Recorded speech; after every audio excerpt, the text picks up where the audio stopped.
There was a little boy in school named Dirty Johnny. Now, he's not dirty in this joke, but he'd always be a hellion in class, and the teacher didn't think much of him.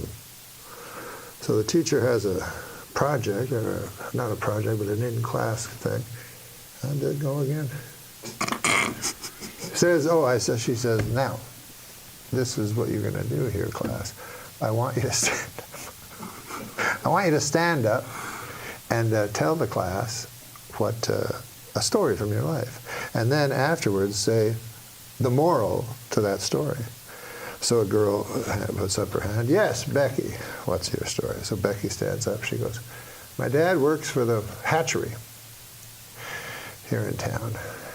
And what happens was he got about 15 eggs, and he put them all in one basket, all the same basket. So he put all his eggs in one basket. And he put it on the horse and buggy and drove back home. And by God, Becky says, the bouncing and all the eggs broke. Well, that's a good story, the teacher says, but what would the moral be to that? Becky says, well, the moral is, don't put all your eggs into one basket. But goddamn, says the teacher, that's a good one. Anybody else? Marjorie puts up her hand. Marjorie, what's your story? She says, well, my dad worked for the hatchery, as all of us. Thank God for the hatchery. She says, or we'd all be lost. But anyways, my dad knows that eggs become chickens. And so he was counting his chickens, and he added in the eggs, you see. And then he put them on a horse and buggy to go to town, and they all broke. Well, what's the lesson to that? The teacher says. She counted it. And she says, well, don't count your chickens before they hatch out of an egg. So the teacher says, that's a great one, too. Anybody else? Well, wouldn't you know, Dirty Johnny has his hand up. So the teacher's like, holy God, I don't want it. But on the other hand, I made an oath to every child, should I suppose I gotta. All right, Dirty Johnny, what do you have to say? Johnny stands up. Stories about my Uncle Terry. He never worked at the hatchery on account he was in Vietnam, and he got disability.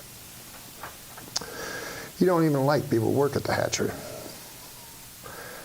But the story happened far from these shores, in a little town called Da Nang.